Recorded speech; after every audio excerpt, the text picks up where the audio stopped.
I am as tired as the mama on Cooley High. Now, some of you all get that reference, don't you? Remember the movie Cooley High?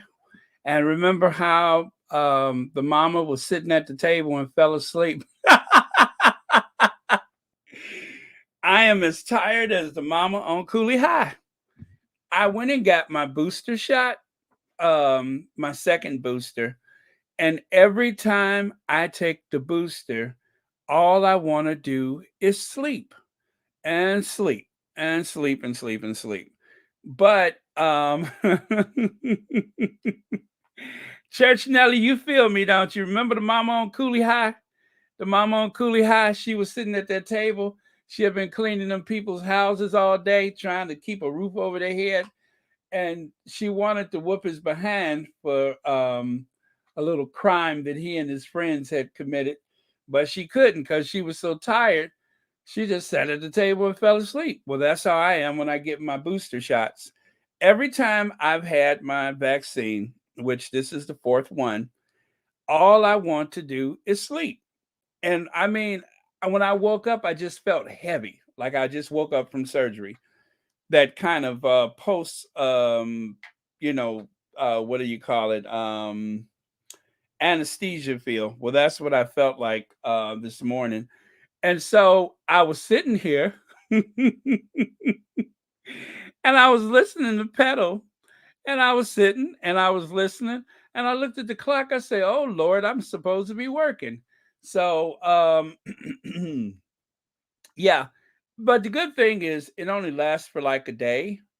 And I went yesterday afternoon after I got done. And then I came home and I wasn't tired all day. But when it was time to sleep, I slept. So again, that happens to me every time I take the booster. But I tell you what, the alternative, of course, even though more people are surviving, I still do not want to get sick. So aside from having like a sinus thing, maybe um last week, I have been in robust health throughout this entire pandemic, and I intend to keep it that way. So all I can say is keep them coming. Uh Elaine Parker said, no, who says that? Oh, okay. Teo Sakani says, drink lots of water. Will do. Will do. I'll try. Um, which is something I need to do all the time anyway. But let's see. Miss P talks. Oh Lord, Miss P. Let me see. Okay, you're still here. I thought I had accidentally put you in timeout. Okay, Miss P Talk says, is that a rule in the US and is it mandatory? No, it's not a rule. Some people still haven't had one at all, but I just chose to do all four. So um let's see. But yeah, it's not mandatory, but I don't know, I felt better. Like they say, better to have it and not need it than to need it and not have it. So I thought it was better to have it. And so after that initial 24 hours, then everything is cool. So, um, but yeah, it just makes me want to sleep a lot. So, but otherwise, I am well. As a matter of fact, I stayed up late last night. That's the thing is, I stayed up late, but when it was time to sleep, I just kind of zonked out really hard, and then I woke up and I felt like, you know what, I could really go back to sleep. Let me see. Let me see. Pour on the fresh, especially oranges. Uh, are you talking about orange juice? Because I do have some orange juice. I usually mix it with a little vodka, but I'm just kidding. I don't even have vodka in the house. All right. And Phyllis Johnson says, "Hello. I go my second. Oh, I got my second booster shot Tuesday. Got my second booster Tuesday, and I don't get sleepy. Hello, everyone. Beautiful day in Peoria, even though it is partly, I guess it's partly cloudy, and but it is still a beautiful day. Oh well. Anyway, Phyllis Johnson, thank you so much for being here. I appreciate it. Uh, Hi, Jacuzzi, Myra V, Annie Bullard, Leticia Malone, Lane Parker, Hawkwin Pinkin, Verta Sanchez. You know what? Maybe that would do me some good if I went and got me a nice fresh glass of orange juice. Yeah, that might lift me up. Um, okay, Catherine Bryan says, I do feel better as well, and I still use a mask. After this pandemic, I realize how dirty some people are. You got that right. Oh, that is so true. Um, you know, I have to say, when however we got here as human beings, whatever you believe, oh boy, I bet you that's a what do you call those things? Spam call. Gosh, they know when to find me. But however, whether you believe it, the man was created in 7 days, or the earth was whatever you believe. One thing is for sure. I don't think it was meant to have thousands of people huddled together in one space, exchanging oxygen from each other's body.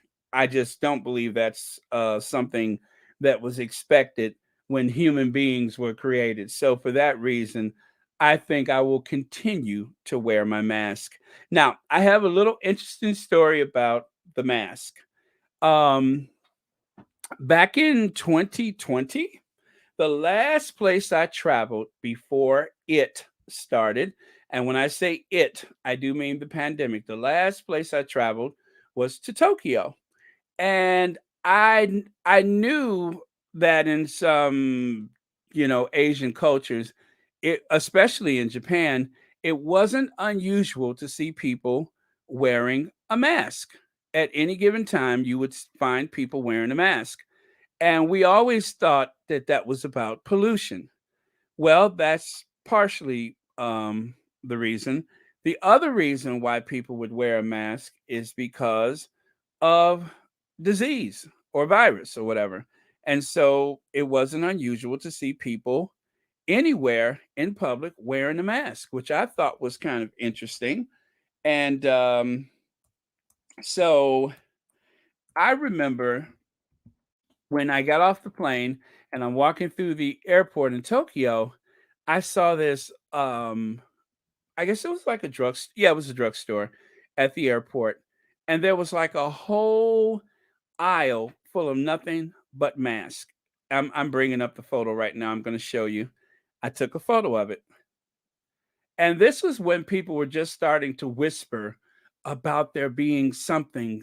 People are getting sick. And I thought, that's interesting. Maybe I should buy a mask. But I didn't. And but I thought about it. And then eventually, while taking the subway to the hostel where I stayed, I actually put it was wintertime, so I put my scarf around my face just so that I would have some kind of protection. But yeah, that's it right there. That is the wall of mask. I mean, this is just a little cropped photo of it, but The whole aisle was nothing but face mask. And in Japan, they advertise things with lots of colors and graphics and stuff like that. So any place where you go shopping is kind of like sensory overload, like 10 times. There go Church Nelly hating about one of my many trips abroad, but but any place you go, it's like sensory overload when it comes to marketing stuff. So that was a photo that I took January 22nd, 2020, according to my record. But yeah, so just interesting. So keep wearing your mask. I intend to wear mine in public events. Probably more likely than not, I will wear my mask. But Japan was awesome. It was really it's kind of like an American going to London. It's so otherworldly. Well, this is like otherworldly in another kind of way. Um and being I guess it is the capital, right? Being the largest city there, one of the largest capitals in the world, if not the largest. It it I mean, it's just no shortage of experiences you can have. So um yeah, but you know what? I as I say, I have like the phone plan where when I go someplace, my phone just works. And so when I got off the plane in Tokyo, my phone just worked. I didn't have to go get a SIM card. It costs $10 a day, but to have my phone ready to use in that moment without having to go through a whole lot of trouble and having to go try to, do the SIM card thing, I just thought it was so much easier to just have it there. So I've used that service for about 4 years now, and it hasn't let me down. But it could be pricey for some people. But the ease of having that available is just worth it to me. So but yeah. Okay, so anyway, that's enough about my morning. As I said, I was a little foggy because of my my booster from yesterday, but after 24 hours, I'm good to go. So I'm good. I'm good, and I feel very secure. Thank you, modern medicine, modern medical science. Okay, so hi, Lydia and Marcy Foreman, yes, and Sash and Connie Balmer.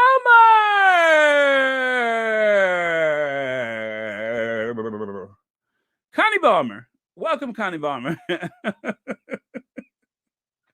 Anastasia Isabella is here. Mary Hiker is here. Thank you. Okay, so you know what? I'm sitting up here looking at my pictures of Japan. Let me get to where I need to be right now. Um, okay. Hey, Mo Shannon, gift love. Okay, well, incoming. Let me get rid of this. There she is. The English Rose. There's the English Rose. So this is what's up. Wow, Scotland is not in the mood. Yet another something it says there. Um, so there's a newspaper in Scotland that is not really filling this whole I think they referred to this visit as being let me see. Oh, well, this is actually a quote from, I don't know that this is a squatty. I don't think it is. Last Monarch Jubilee. This is someone who is a Republican. Well, I don't know. Well, if they're Scottish, I think they just want the Brits out. That's it. They just want England away from them and not part of their country. But this is the same knobhead who had a massive hyena grin on her face, giving a thumbs up to kids at a hospice. A hospice? What an idiot. So, this is Kate's hyena grin at a hospice. But let me go back here. So, this paper is called The National Scot. Kate gives royal twist to tasteless photo of smiling Tories at food bank. People across UK are struggling to afford even the cost of living amid Brexit, inflation, energy spikes, and the price of having. I got cut off there. Let me see. I hope I don't have my graphics out of order. But anyway, there are those photos from Kate's trip to the food bank. Grossly inappropriate, if you ask me. And nobody has, but I'm going to say it anyway. Grossly, grossly inappropriate. But this is the way Kate does things. Kate, Kate's lack of intellectual curiosity, I believe, is what leads to the hyena grin, to the laughs, the outburst of laughter. And it's almost as though she has been programmed, as though she's some kind of Stepford wife, to go in there and um just put on this big charm offensive, as though that's really what's needed, and then may or may not hear exactly what people are saying to her, and then she goes home. Then she ducks her head and jumps in the back of that helicopter. But this is very typical of one of her outings. I don't um I don't know that anybody expects anything different, because this is something that has been going on, as far as I'm concerned, far too long. Far too long. And again, this is why there was no room for the Duchess of Sussex, because if somebody went into a situation like that, as the Duchess went into the hub kitchen and actually listened to people and actually helped, it would prove so embarrassing for them, because then they would have to scramble around and have the staff at KP try to make it look like they really care and that they're really doing something. But since the trip to the Caribbean, since they have, had this pretty gloomy appearance at the Jubilee, now it seems like they are just bursting out trying to outdo the Sussexes at any possible turn. That's what it appears to be to me. So let's go here. Now, one thing I have to say about Kate's outfit is I really liked it better when it was on the Duchess of Sussex. It is very much the same silhouette, the same color palette that the Duchess of Sussex wore on the trip to the school before the step back from royal duty. So this is another one of the strategies that Kate has been employing, or her handlers have been employing, is quite often she will mimic the Duchess of Sussex's clothing, so that she can actually look more businesslike than wearing one of those Mary Poppin outfits or mid-century nightmare dresses that she usually wear, as though she's about to do an episode of I Love Lucy or something. So she opts for a very, I guess you could say, corporate casual look, which, of course, as I said, I really appreciated it better when the Duchess of Sussex wore it. But copycat strikes again. So, and then there's this, for no particular reason except for I'm feeling still a bit shady from yesterday.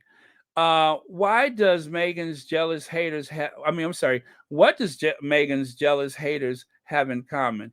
Gee, I cannot think, and nothing strikes me right now. It looks like something struck them, but no, nothing really strikes me right now. This is just totally petty. But let me see. Thank you, Marcy. Not looking at me, Marcy. Maria Wolf. Thank you for that. But yes, those are some of the people who love to pen the most critical words about the Duchess of Sussex or the Sussexes. And I just can't imagine what they have in common. Can you? I don't know. I don't know. Nothing. Well, flat hair. I don't know. I don't know. Uh,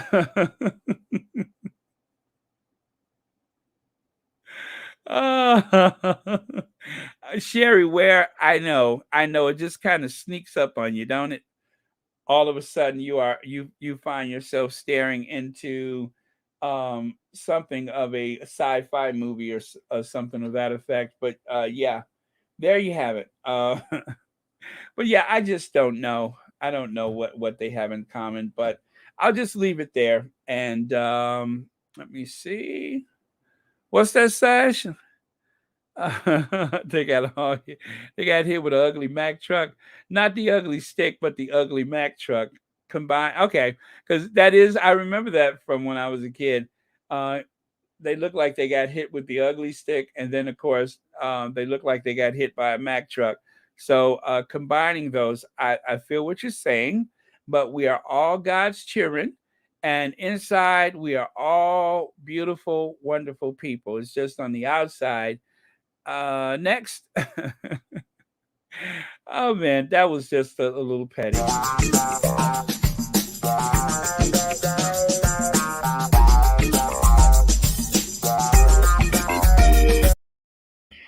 I might be able to let you guys out of here for good behavior today. Let's see how it goes.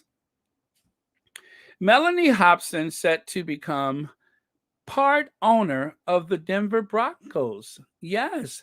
And as far as I know, this will be the first time an African American woman has purchased a large portion of a football franchise, or for that matter, even a um, major league sport team. So, as you guys know, Melanie Hobson is married to the creator of Star Wars, George Lucas, and together they make up quite the power couple.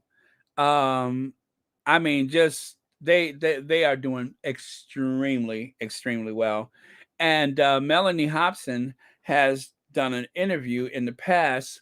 Well, not an interview, but she has had a forum with the Duke of Sussex in her hometown of Chicago, where they spoke to young leaders. And if you guys have ever seen it, where they were on the stage, and oh man, I tell you, Harry was so good that day, as he is every time he has to speak publicly. And I was so proud of him.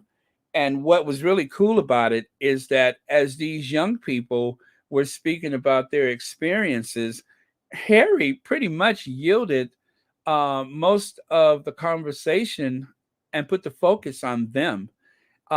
Melanie was there to facilitate this meeting, and I believe it was for like the Obama Foundation or something.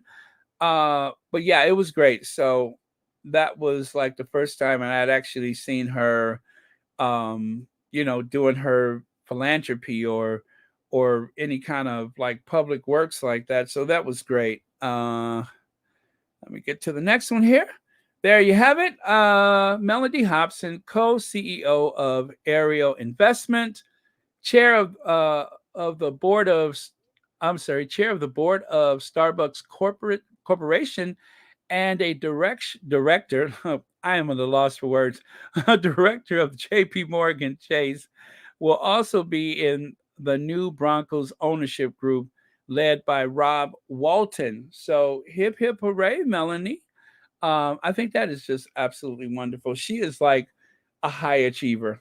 I mean, just totally a high achiever, and it really shows in everything she does. And okay, let me see if I could take a look here. Fate Manzini says these women hate Meghan very much. I'm afraid they want to see her dead. They want Harry to leave Meghan. They need prayer so they can repent. Yeah, we really do have to pray for the Sussexes, because the whole thing about the security of Harry and Archie and the whole family, because of that thing with the supremacists, the white supremacists, that was very jarring. That was very jarring and quite upsetting. So I think we're going to talk more about that later. Hello from Philadelphia. I'm glad I am able to catch the live today while at work with my earbuds on. Well, Tanya, thank you so much for joining us, and thank you for watching Royal Sussex. Glad you're here, and happy Thursday to you. Okay, I'm scrolling a little bit backwards here. Meghan haters are pathetic. Look at those hateful faces. Okay, there have been female women owners in a few times. Marge Schultz on a team. I remember Marge Schultz. She was kind of controversial, wasn't she? She was like Archie Bunker, I think. She had a little bit of an Archie Bunker thing going on. Okay, thank you so much for that. 1998 champions. Okay, let me take another sip of my coffee.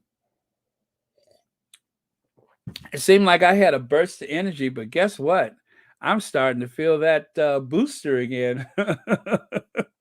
I hope nothing inappropriate comes out of my mouth. Let's see. Okay.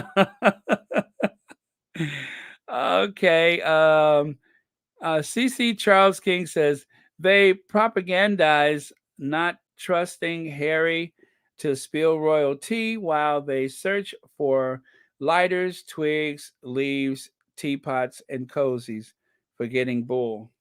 Thank you so much for your comments. And let's see, what else do we have here? Which one was that I was looking at? Okay, I lost track of that one. Let me see. Okay. Mystic Toxin says, Church Nelly. Oh, that's for Church Nelly. I am going to move on. Okay. And nope, I think I had that one already. Okay, let me just go all the way to the very end here. And that way I won't lose track. Okay, Miss P Talk says, we will cancel the spirit of death over Duchess of Sussex life and decree and declare long life, and we plead the blood of Jesus over her and her family. They will live long and healthy lives. Thank you, Miss P Talks, for that. Thank you very, very much. Very well put. Okay. All right. Well, maybe I went past that one a little bit too fast, but all right. Let me move on.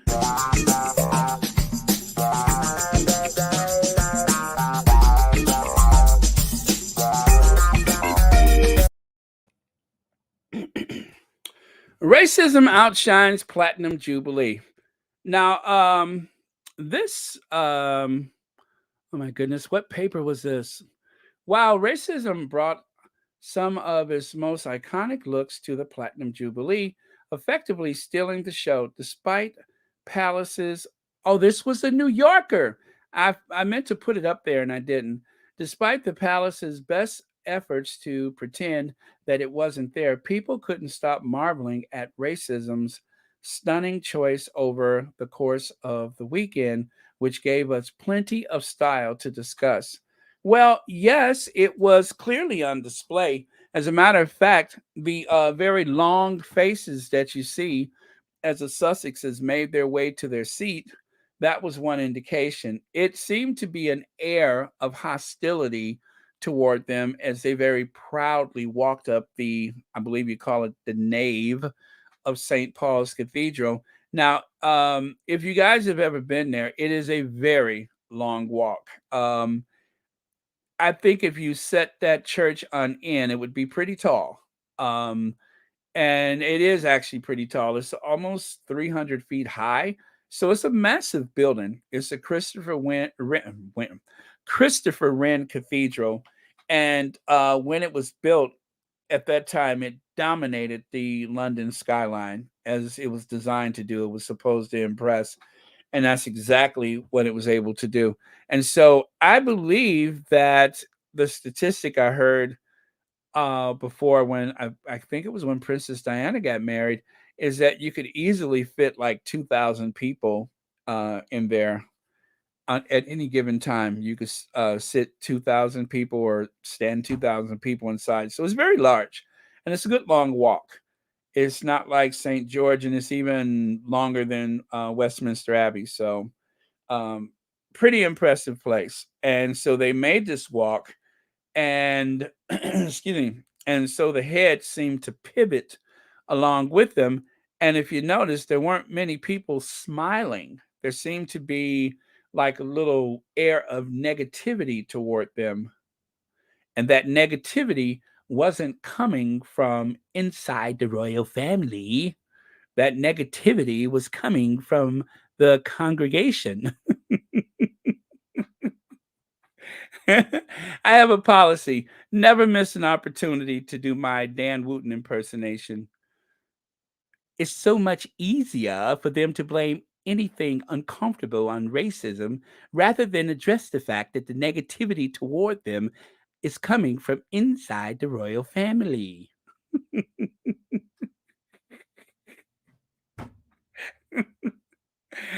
Oh man.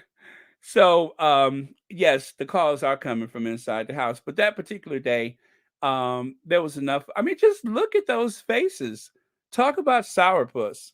Anytime I think sourpuss, the first person I think of is William. That is a typical sourpuss. Now, if you look up the definition of sourpuss, which I'm going to do for your benefit right now, because I'm in that mood. I am in that mood. I think if the tabloids were trying to get a reaction out of me this weekend, they did. Um, okay, so it says here, sourpuss face. Uh, okay. A bad-tempered and habitually sullen person. Bad-tempered and habitually sullen person. That is a sourpuss. So I would say that that pretty much described most of the congregation that day. Let me see if I can find another example of the sourpuss. Uh,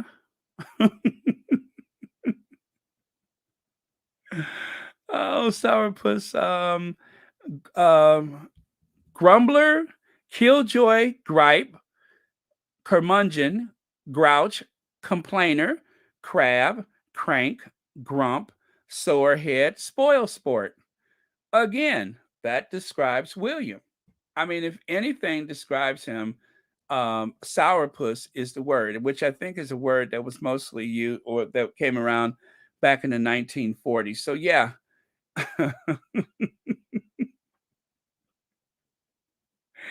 But please look it up yourself. But that is that's the definition of a sourpuss. Prince William is the epitome of the sourpuss. Okay, Lorna Williams says, Baron, that's because the church was filled with all the staff from all the royal households. This are all the vipers that are working against them. Lorna Williams, I didn't think about that. I thought it would be more dignitaries and stuff like that. So they got the day off so that they could sourpuss them. I guess that makes sense. Thank you for that. And let me see. Hate Manzini says hate was written on the congregation when Harry and Meghan walked in. It was scary. Meghan and Harry were so brave to walk in there. Yes, they were. And let me see here. Let me see. Prince Harry and Duchess Kate walked down the aisle that church like a king and queen. They are kings and queens. That's what they are. Thank you, Patricia Lane. Thank you for being a member, by the way. Let me see. Your tiny chuckle is dangerous. he he is, it seems, our sourpuss. There's hardly any warmth emanating from him. Harry, though, will always be a light like his mother. Thank you, Yola B, for saying that. I think that's absolutely beautiful. And did I see Ivy is here? Hello, Ivy here. Yes, Ivy is here. I thought I saw Ivy. Ivy of Sussex Global UK. I hope you all did your homework and went over there and subscribed as I asked you to yesterday. I'd appreciate it. Let me see here. Outside perspective, we all are praying that they will get there and leave safely. And we are thankful that they are now safe in California. Well, you know what? They are not only are they safe, but they are quite secure because remember, there are no leaks in Montecito. There are no leaks in Montecito. Okay. And Mademoiselle Charlotte says, hello, I'm sorry, bonjour, night night, Jacqueline, Mystique, Olivia, Maureen, Vicole, the outside perspective, and how do you say, the CC, Kate. Oh man, my French accent turns me on. I think I'm gonna ask me out later. Yes, we. Okay. Oh man. All right, all right, all right. Let me take that away. And I'll look at a couple of more comments before I move on. Rosa Roberts wants to say hi to a couple people. All right. I think we're good, right? Leg says they are particularly jealous of Harry and Meghan because they have won. They couldn't break them. Plus, I'm sure they all heard that applause when they came in, not the boos they wanted. Yes, that's very true.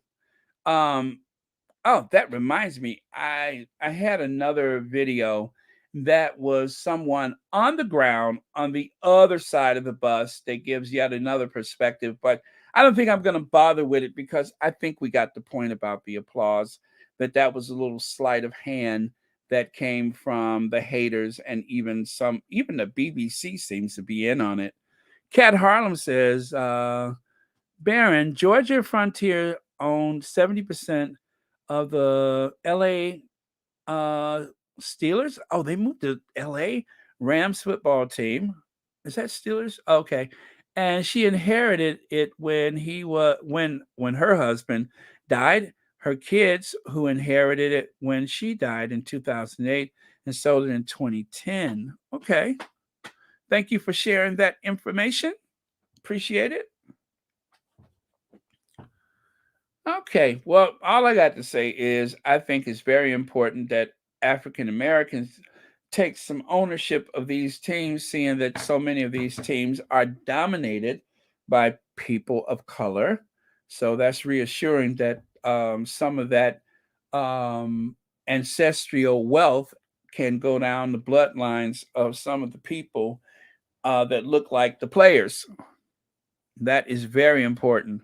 Generational wealth is something that has eluded the African American community for quite some time. So that is one of those things that I am very, very emotional about, especially since I don't have any. What is wrong with me today? I am supposed to be frothing at the mouth and bristling with hostility about the way the Sussexes were treated, and I seem to be in quite a good mood today. So let me get back to put my game face back on. Let me put on my sourpuss. That's right. I'm supposed to be sitting here incandescent with rage like William. So let me put my game face back on. You guys are not going to make me feel good today. Remember, I am still very upset. Hello, Deanna C. Thank you so much for the super sticker, and thank you for watching Royal Sussex. And happy Thursday to you. Okay, so yeah, back to my bristling. I'm one of those people. It's hard for me to get mad. Let me see. Cheryl Bennett, thank you so much for your super sticker. Super sticker.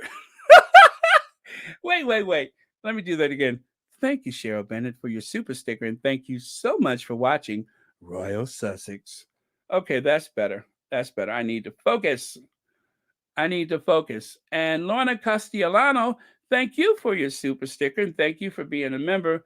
And thank you so much for watching Royal Sussex. Okay. How dare you guys elevate my mood with super stickers? I am bristling. I'm frothing at the mouth. I'm like a tiger ready to pounce because of the way the Elaine Parker, thank you so much for the super sticker. Thank you for watching Royal Sussex. And thank you for being a member. And happy Thursday to you. Now, I'm telling you, I'm furious.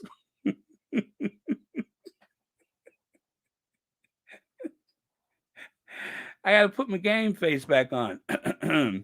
As I was saying. Yes, that's right. That's it, honesty lover. Put me back in my mood. These people have huge amounts of disrespectfulness to the one person they thought and claimed to be have loved, using that ugliness to spoil Queenie's Jubilee celebration. That's insanely ridiculous. Honestly, lover, thank you. You have brought me back to myself. All right, let me take care of business here. Crystal J says, I still feel so bad about the continuous lies about Harry and Meghan in the media. It is relentless. It has been, Crystal J.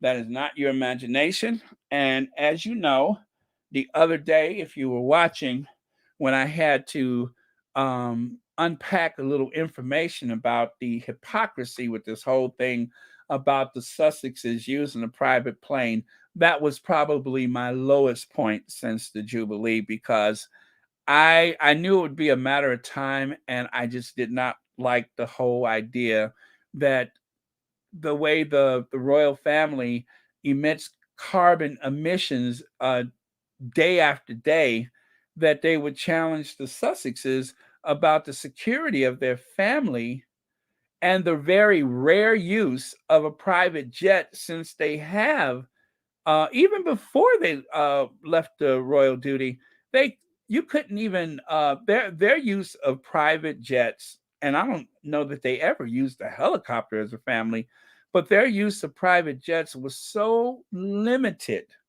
in comparison, so limited compared to Betty, Willie, and Charlie, but yet they seem to unload in the worst possible way against the Sussexes.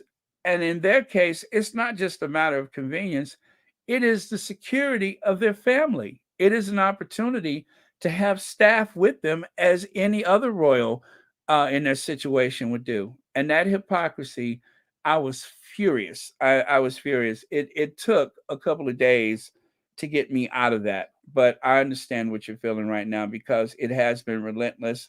And it is so terribly unfair, very unfair. So, white supremacists targeted Harry and Meghan's son Archie in podcast court hears.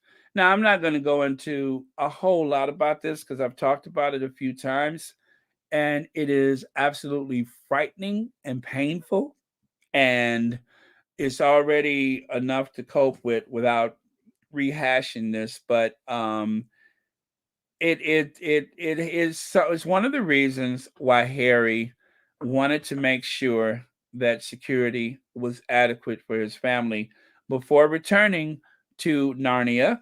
And we don't know what kind of agreement, if any, has been ironed out about that. But we do know that the Sussexes made their appearance at the Jubilee. So whether or not something is going to happen in their favor in the future, especially after the queen is gone, remains to be seen. Um, because I don't think that that information would be made public. Whatever the scope of their security, I don't suppose that would be made public because I know that with the rest of the royal family and the Met Police and royal protection officers, when they count how much money it costs to maintain the royal family, somewhat 90 billion, was it 90 million, I'm sorry, 90 million pounds a year, that doesn't factor in the cost of police or royal protection officers. That is not part of it. And the reason they get around that is because they say that is part of their security, is that you don't know exactly how much money that they're spending to secure properties that are used by royals all over the countryside. That information we're not privileged to. So, and I guess we'll never know. So I don't know if anybody knows exactly whether there is an agreement or how narrow the scope of it is or how broad it is. Lorna Williams says, oh, sorry. Lorna Williams says, remember Prince Harry has company that he can use to offset the carbon footprint. Want to do royal family a big mouse. Let me see. Won't do. Oh, sorry. Have a big mouth that blow hot air. Yes, they do have a big mouth or big mouths, and they do blow a lot of hot air, and they don't seem to want to recognize. And I believe it's called the carbon offset, where for every amount of carbon emissions that you use, especially anybody who has use or access to private jets, as the case with Elton John, when they used his private jet, they used a carbon offset, which means that they will pay into a fund. It's like a tax. They'll pay into a fund that plants trees that, of course, the trees absorb the carbon from the atmosphere. The trees are like our lungs. The trees pull in the carbon dioxide, and they give us oxygen, which is why the tropical rainforest is so important, which is why we always look at Brazil as being like the lungs of a great portion of the earth, because without the plants, without the flora and the fauna, we could not exist. So we have to have it. So yeah, that is very important. And so the carbon offset is your opportunity to still fly as you normally would, but they have a formula that they use to determine how much needs to be planted to offset that. Oh, I think I like this. Let me find that. VCOV says royal family running after David Attenborough to shower him with awards for the nature and environment, whilst hypocrites whiz about demanding the environment. They only do that when they are out using helicopters. And let's not forget, David Attenborough and William actually took a private jet or helicopter and jet and a fleet of um, Range Rovers to a location so that they could do what? Talk about the environment. So they burned a lot of fossil fuels so that they can talk about how damaging the use of fossil fuels potentially can destroy the world. And yet they're doing that to get from point A to point B. So David Attenborough, I really respect his work, but he gets around just like the rest of us. The internal combustion engine was invented the day he was born or thereabouts, and he's had quite a bit of use of it over his lifetime. I think is he the same age as the Queen? He's up there. And so, yeah, there's a bit of hypocrisy in some of the things that he's saying and doing. All right. But the rainforests are being burned down for big business. Well, one of the ways that you can get a good harvest is to burn down the rainforest. In some places where the soil is not nutrient rich, it's been long known that if you burn down the vegetation and trees and such, then you can actually enhance the soil so that it will produce better crops. The only thing is, it's just a quick fix. It's not a long-term strategy. Plus, there are, ways that you can fertilize, that you can add nutrients to the soil that does not require burning, but that's just the cheap and easy way to do it. And people have been doing that for hundreds, if not thousands of years. So, but the demands by Western civilization for things like palm oil and things like that, bananas, cashews, means that they're doing it a lot more. Do you know that it takes, I forgot the amount, but it takes several gallons of water to produce one almond from California? Any place they grow almonds, they need a lot of water. Just so you guys know that. Not to ruin your taste for almonds, but it takes a lot of water to produce one almond. So FYI, nobody, and I do mean none of us, are completely innocent. Crystal J, oh, that's for somebody else, sorry. Okay. Willie supposedly sold magazines secretly on the street. Oh, yeah, we're going to get to that. We're going to get to that. So I think it's time to move on. Let me get a break beat, Annie, if you will. Hit it, Annie.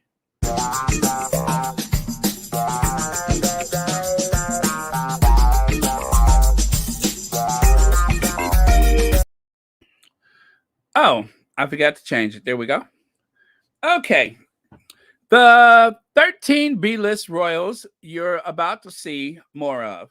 With a starting lineup of 7, the Queen's squad, the Queen's squad, will need to be expanded to avoid burnout amongst the old hands.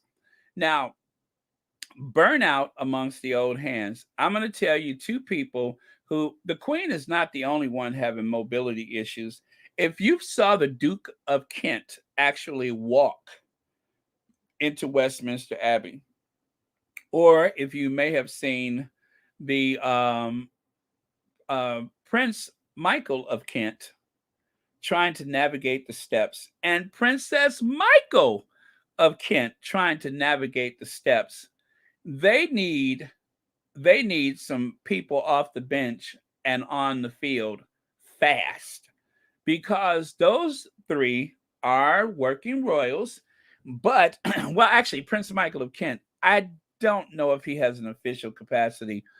I mean, aside from Russia, I don't know that he has an official capacity. But watching the 3 of them trying to walk into Westminster Abbey was not pretty. And I'm not making fun of them, but it was not pretty. And it lets you know that, yes, the Queen needs help, or Charles will need help. And so you got Zara Tongue Ring Tyndall, Peter I Sell Milk and China Phillips, Princess Eugenie, and Princess Beatrice, Lady Louisa, and Viscount Severn, which is the coolest name ever, right? Viscount Severn. I don't know how he got that title, but that is smooth. Viscount Severn. And then, of course, there is Sam and Arthur Chato. I believe those are Princess Margaret's grandsons. One of them is quite the bodybuilder or something like that.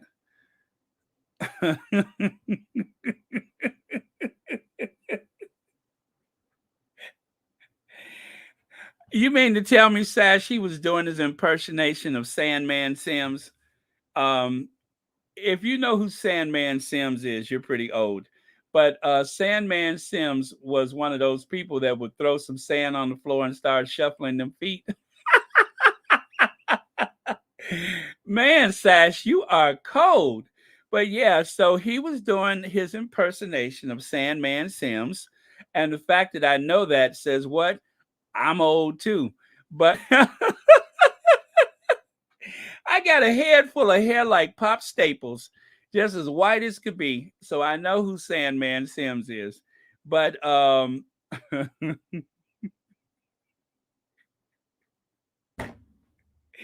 Myra, I didn't know you talk like that. Myra, I'm shocked. I am just shocked. But next, you're going to say he was looking like Weekend at Bernie's. Okay, so enough shade. Enough shade. Anyway, let me finish this at least, okay? And then we can get a little shady. Lord Frederick Windsor and Lady Gabriella Kingston. I ain't never heard of them 2 before, but I think Gabriella is the one with the blue fascinator, and Zara the Tongue Ring Tyndall is to the far left.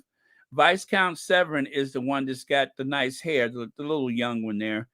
And Chato is the one with the red band on his hat, and the other Chato brother is bottom left corner. And of course, is that Beatrice Eugenie? Beatrice, you can see her eyes. It's easy to spot Beatrice and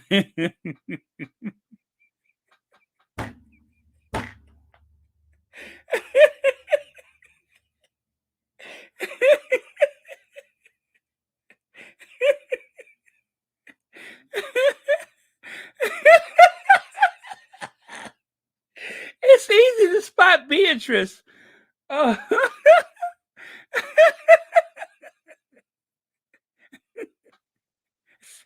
See what I mean? See?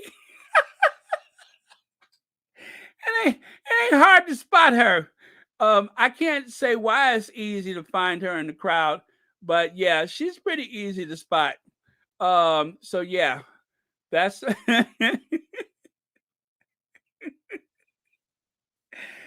oh man. Okay, stop, stop, stop. We got work to do. But yeah, so she's kind of easy to spot. Okay, let me see here. Zara better take time and handle her kids because, yeah, didn't one of them try to bite Mike Tyndall's thumb off? Didn't I see that? One of them went kind of rogue and tried to bite his thumb off or tried to sever a finger or something like that. Did I see that? She like crawled up on him like a wild panther. And then when she couldn't get his throat, she tried to take off one of his fingers or thumbs or something like that. It makes me wonder how he got his nose broke that time. Okay, let me see. Uh,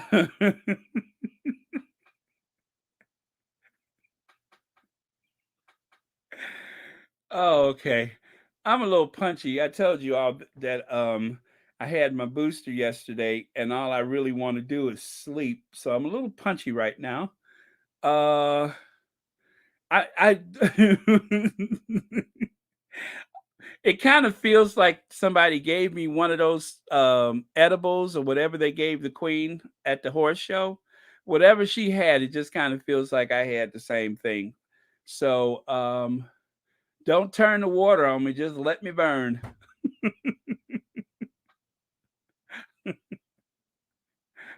Okay, so focus. I saw that when he was on the balcony, I was like, "Oh my god, I hope he doesn't tip over with that hat on." Oh, I know. Oh, you're talking about the Duke of Kent, right? Yeah, he had the big bear hat on, and he looked so frail. Yeah, he looked. The queen was barely there, so it seems so cruel. It seems so cruel that they would. I don't know.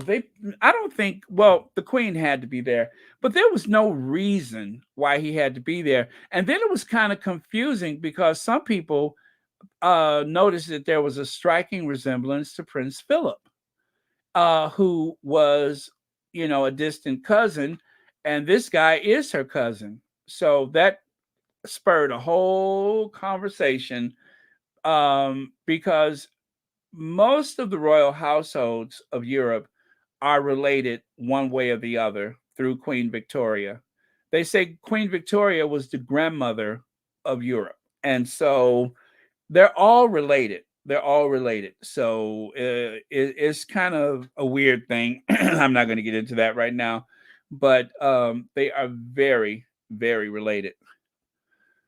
Okay, so there's this. Let me do this really fast.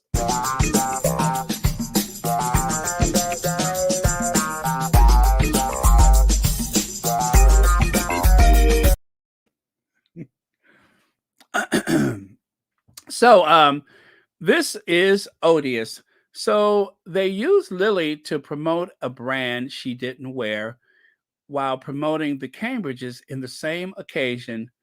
Did they correct it? Nope, they didn't. They did not correct it at all. And I'll show you what I mean by that. So take a look here.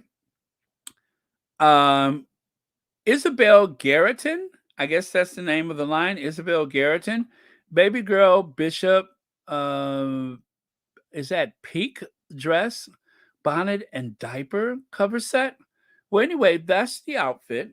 And so that's what Lily was wearing in the photograph.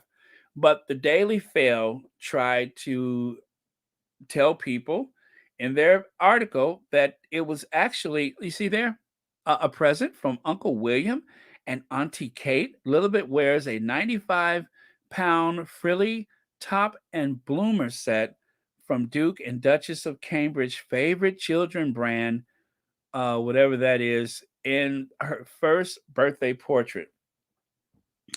It is not. It is not. It is not a gift from the Cambridges. It was actually purchased from a sustainable manufacturer that is going out of business soon. And as you can see there at the bottom of the screen, it's available as well. You can see it at the top and bottom. It's available or was available at Saks Fifth Avenue for $132. So yes, it was available at Saks Fifth Avenue, which does not sound like a British high street store at all. So there you have, that is the Instagram right there. It says, beautiful surprise and validation of our 30-year-old mission to uplift and empower women. Thank you, Sussex Royal, which of course is Harry and Meghan's Instagram, which they have not used since they stepped back from royal duty, for selecting a woman-owned ethical brand that exists for 30 plus years only to uplift other women. It's a lovely moment to see as we prepare to close our doors, and an honor for our designs and handcraft to be a part of Lilibeth Diana's first birthday at the Queen's Platinum Jubilee. So, obviously, again, this is nothing to do with the Cambridges. It's nothing to do with whatever place they shopped. Nothing whatsoever. This is um, something very different. Although the colors are similar and the cut is very similar, it one has nothing to do with the other. But that did not stop the Daily Mail. They are not likely to correct the mistake that they made. It just is another way to try to, I guess, put the Cambridges above the Sussexes in some way or form. And yeah, and so thank goodness the squatties caught it. The squatties found the error immediately and put the proper information there. So that's how I have it, is because of the squad. So thank you, squatties.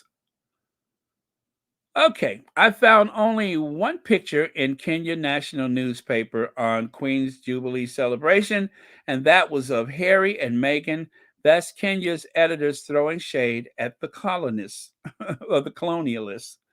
Yeah, so that was the one photo that they used to celebrate the Platinum Jubilee. Not even a image of the Queen, just Harry and Meghan and the haters with their heads pivoting in dismay.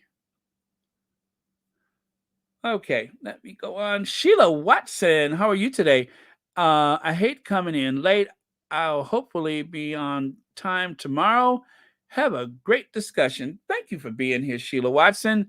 And I hope that you will be here tomorrow. Please, if you can, listen again later if you got time. Please do that. But yeah, let me see. How long have we been on? About an hour. Yeah, yeah. Thank you for being here. Very much appreciate it. Lips and Lashes says, no matter how they try to put it, Harry and Meghan, put Harry and Meghan down, they are the ones getting burned at the end of the day. They need, they need Harry and Meghan uh, to uplift the Cambridges. Without the Sussexes, the Cambridges would be good old fashioned mediocre Middleton and incandescent with rage William. There's not much to either one of them. So they really need this hate campaign to uplift them.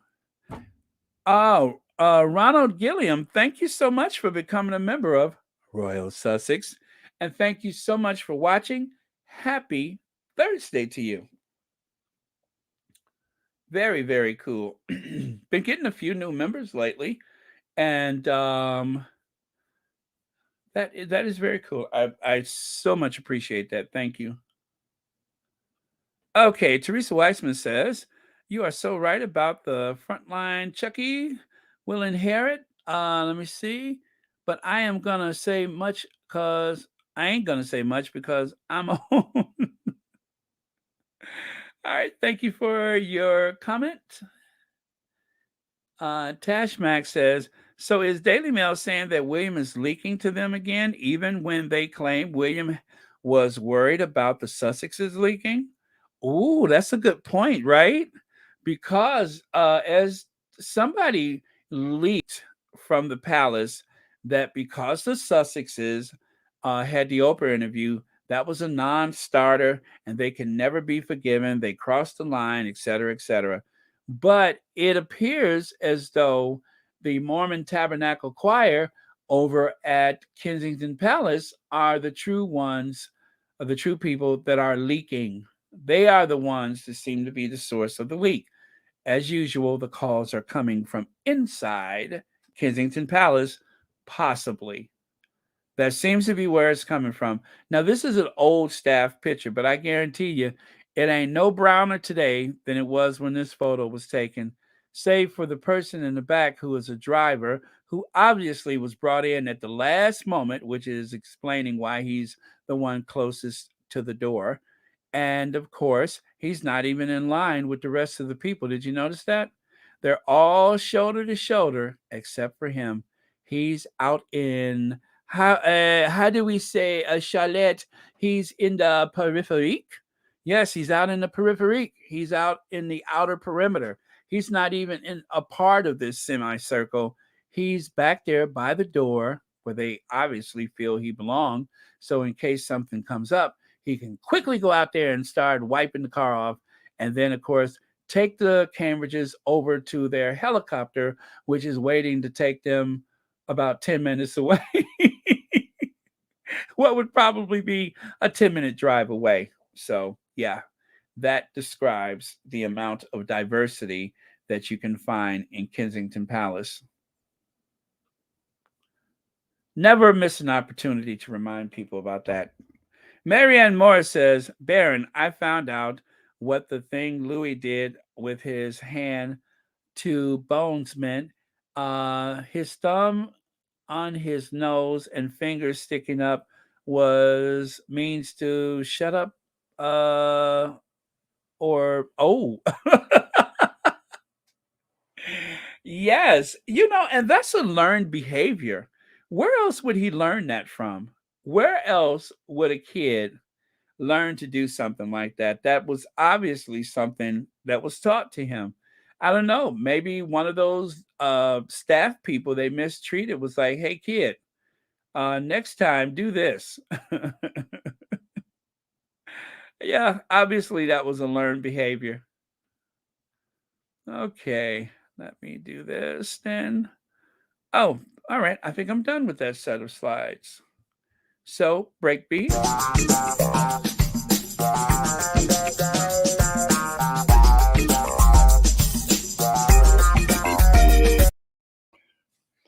Take a look here. Do you know anything about protocol that requires the royal family Twitter account to hide negative replies about the Platinum Jubilee emoji, but leave up dehumanizing comments about a 1-year-old baby? This is just a small sample of the many comments that was on the royal family Twitter account, I believe.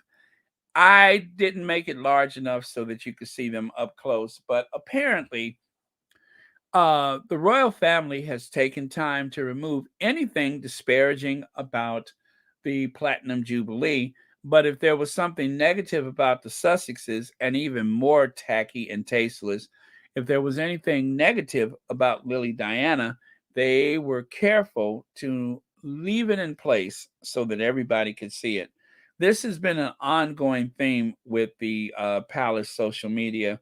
You would not have to spend a lot of money to police the social media of any of the royal households. That would be very easily done.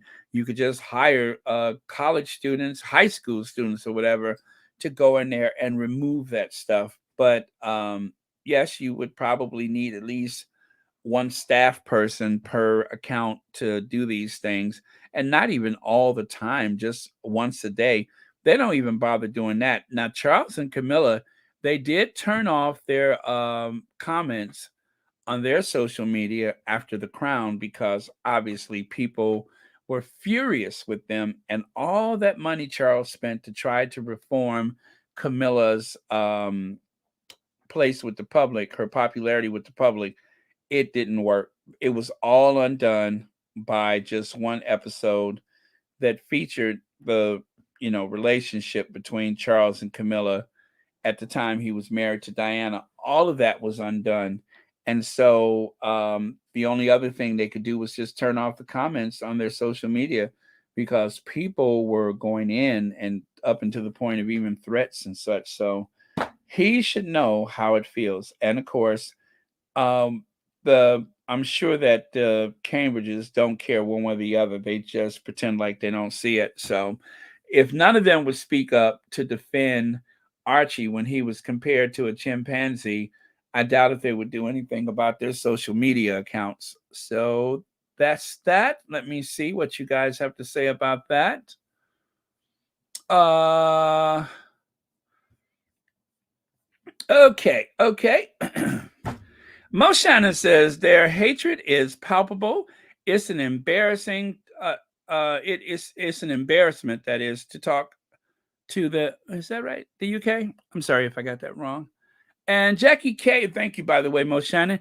Jackie K says, Baron, thank you for giving us a platform in which to support Meghan. Thank you, all squaddies, for helping us to show our support through the World Central Kitchen campaign. They heard us. Jackie K, thank you for reminding me because it's been a couple days since, I think it's been a couple days since I mentioned, well, I talked about it yesterday, but you know what I haven't done? I haven't added the link. I think it is still going, and I think it is probably a good idea that if there is anyone who wants that last opportunity before it is taken down, if it is still up, before it's taken down, if you want that last opportunity to contribute to the World's Central Kitchen, one of the most successful endeavors ever created by the Sussex Squad, then I'll make sure you get your opportunity. Let me go and get that link. Uh, link, community tab. And I will share that with you directly. Thank you so much for reminding us about that. And yeah, you guys, that is still something I'm in awe of. $100,000. And the way the money was coming in at the last minute, that was just, and one of my favorite parts about getting that nice round number, 100,000, is that I happened to be on a live stream at the time. And so I guess I was the first Sussex friendly channel to make the announcement thanks to you guys reminding everybody about it. So that just goes to show the spirit of cooperation between the squatties and these platforms. So thank you all so much. How come I cannot find the link? Oh, there it is. There it is. Got it. So I will get the link for you and I will share it at the top of the chat. And I thank you for reminding me again. Okay. Oh, okay. Got it. Step. Then I put it here. And then I go and post it I pin it to the top of the messages so that you can easily find it. Cool. Done. And let's see what the figure is today. 100 and is that right? No, that can't be right. Yeah, 110,668. So I think that means it's still up and running. Yes, it is. Yes, it is. I just clicked on the donate button and it is still up and running. So that is something that you can do anytime you're ready to do that. If you haven't done it, or please share the link. That's even better. Just share the link. If you can't donate, share it. Thank you, Jackie K. Thank you. Because of you, that's several more people who will not go to bed hungry. You have done a good turn today. God bless you. All right. Where was I? Where was I? Oh, I was reading comments, wasn't I? Okay, nice tech work, Ben. Yes, for a baby boomer, I was all over that. I was all over it like a cheap suit. Okay, let me see here. Thunderstorms in Miami. Oh, wow. That well, you know what? Once those storms happen, once the sky opens up, there's no better place in the world I could think of to be than Miami. What I love about Miami is people barely wear clothes down there. It's not unusual seeing someone pumping their gas in like a bathing suit and some flip flops. So you gotta love Miami. I don't go down there much because, I don't want to put on my swimwear and ruin everybody's day.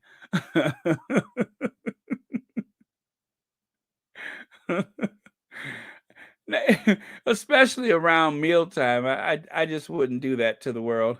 Black Queen says Billy Bush on Extra last night, lying about the Sussexes, said their what was that? Return was less than successful, showed them being booed.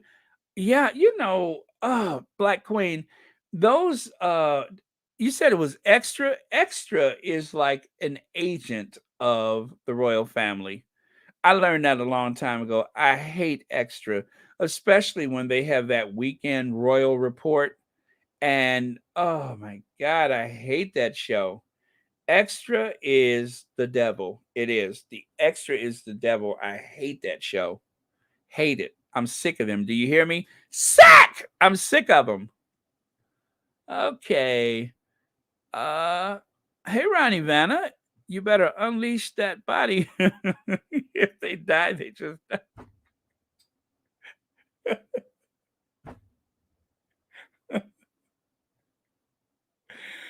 Oh man. Oh.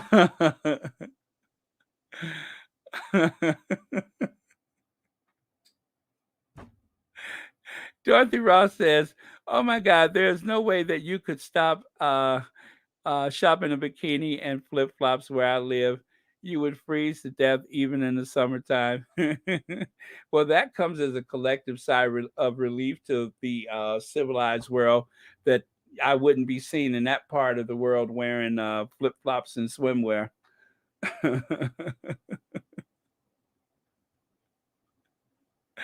What have I unleashed today on Royal Sussex? Dolores Williams says the people here in Miami that walk around in bathing suits are tourists. They stick out from the people who live here. Well, believe me, however much they stick out, if I put on a bathing suit, every I would picture that scene from the Frankenstein movie with the pitchforks and torches and chasing them up the hillside. That's the image I have in my head. So, yeah, trust me, I won't do that to anybody. The world has suffered enough because of the pandemic. They don't need that, too. Uh, an over caffeinated, chubby baby boomer in Speedos. Yeah, I just wouldn't do that. Let me see. Gwendolyn Daniels says Billy Bush better go find dumb Donald Trump, the butt kisser. Yeah, I don't really like him. I think he's such a ugh. That doesn't surprise me with the extra though. Legs, we have long learned to listen to Billy Bush. He doesn't have a spine and is still trying to repair his reputation. First, he needs to get his facts straight, but Shutter Island is working overtime. Well, he's not the only offender. Mario Lopez, if I remember, I do believe Mario Lopez had one of those reports, and then he asked about their privacy. Now, that was a very long time ago, but trust me when I say this, anybody could do those jobs. They are just personalities in a suit or in some dress or whatever, respectively. and they just read the lines. That's it. There's nothing to that kind of work. They get invited to the best party, so I mean it's a very cushy job. They might as well be royals. They just stand there and they gesture and they talk and they get invited to the best parties and they make a lot of money. So that is what it's like to work on one of those entertainments. I remember the first one was Entertainment Tonight. I believe that was the first of those shows, and then there was Extra and Hollywood and all that stuff. So that type of entertainment is really just a vehicle to promote other entertainment, and they are owned by the movie companies. So um, go figure, right? Okay, Pamela Melissa Davies says, "Did you see the article about Williams selling the big issue?" Yes, let me get to that. Because that is something that is okay. Shady alert, because I think I do have a little shade coming. I think I do.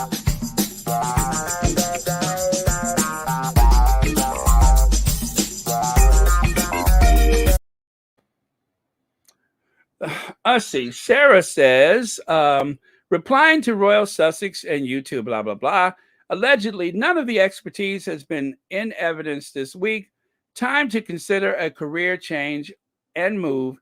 Hands-on parenting. I cannot talk today. Hands-on parenting. So let's get through this one first, and then we'll get to the William thing. So I love these photos because I've never seen these before. We all have a part to play in building the right foundation for our children in the early years by linking up all the amazing work, research, knowledge, and passion that is already out there. We can create a space where we can all explore the importance of early childhood and how it shapes the world around us. Duchess of Cambridge. Now, if that wasn't word salad, I don't know what was. Uh,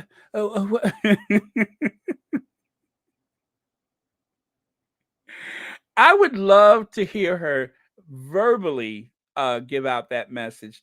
I would love, I would love to hear her say that herself. I don't want to just see it in print, and even in print, it's just a jumble of words. Now, to hear her say it is probably even worse. But even in print, it's word salad. It's word salad. I mean, look at her. She's got on the business like blazer. She's holding a number two pencil and going over facts and figures. Now she's now she's looking up at the computer and looking at a pie chart. Girl, bye. Like you even know what that is. This is this is offensive. This is cosplay. This is nobody's college professor. That's no one from academia. That's Kate, the Duchess of Doolittle.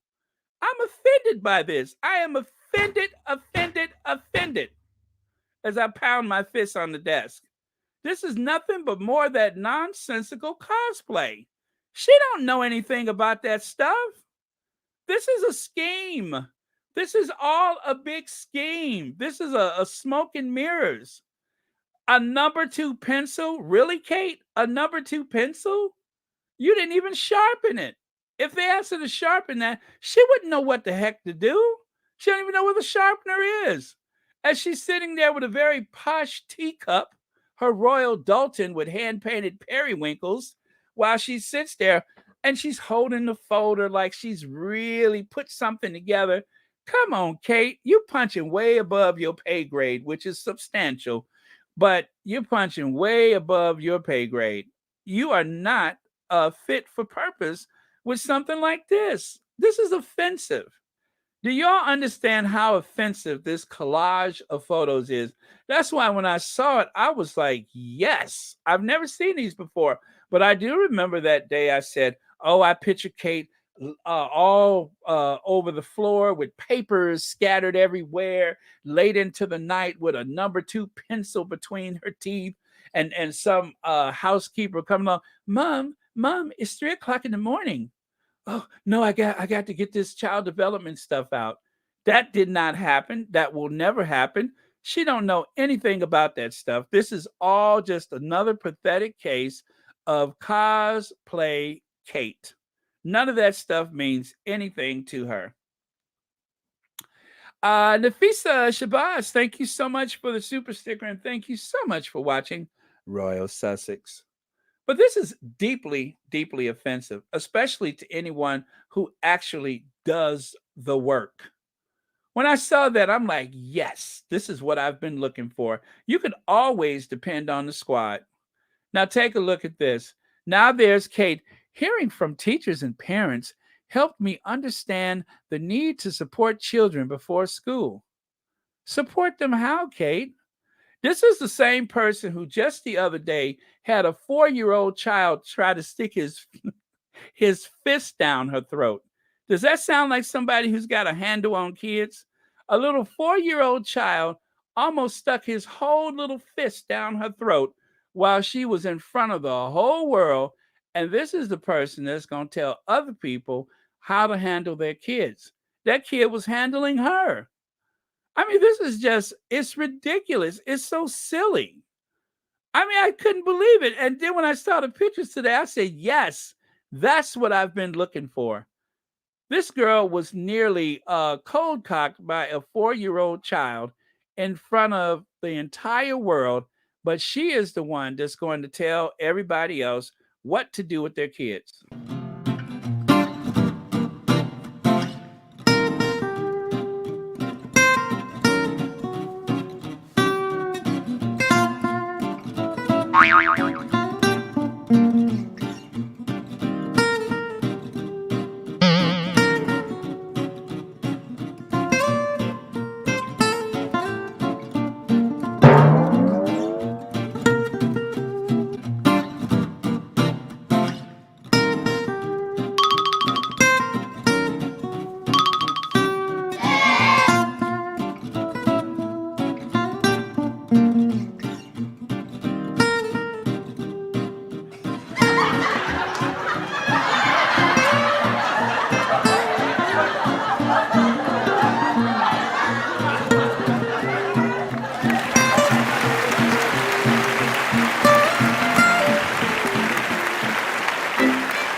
Ladies and gentlemen, the Kate Middleton Comedy Hour.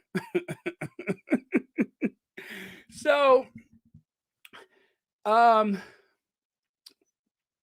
which led me to the science of our early childhood and lifelong impact on our physical and mental well-being.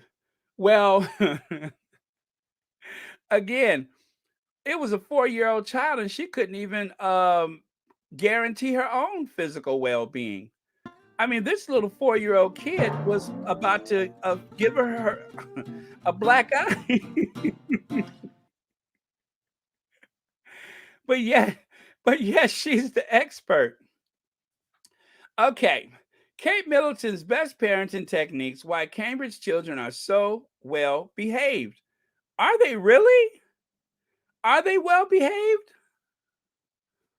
The 3 Cambridge children are very well behaved when they are in public, and and it's down to the parenting techniques of Kate Middleton and Prince William. Prince William, who sat by and didn't do anything. Prince William didn't do anything. He didn't intervene while his wife was sitting there with a little 4-year-old child about to stick his whole fist down her throat.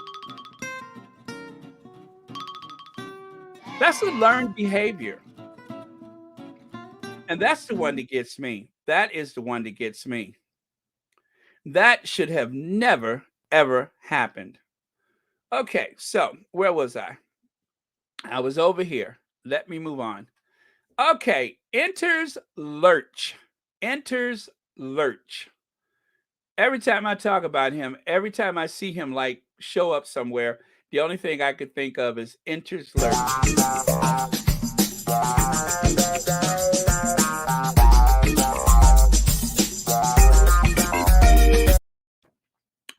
Okay, so enters Lurch. Prince William spotted selling big issue in central London. This is the same Prince William that was so proud to say that not only is he Prince William, he's Martin Luther Cambridge. Why? Because my friend Prince William is no racist. Prince William reminds us that he once slept with a black man, and that should prove that he's not a racist. So this guy, what is his name? Saeed Obakin, has known Prince William for more than 10 years. I wonder if he's still living on the street. But he's known Prince William for more than 10 years and once slept rough with him. He speaks about their enduring friendship.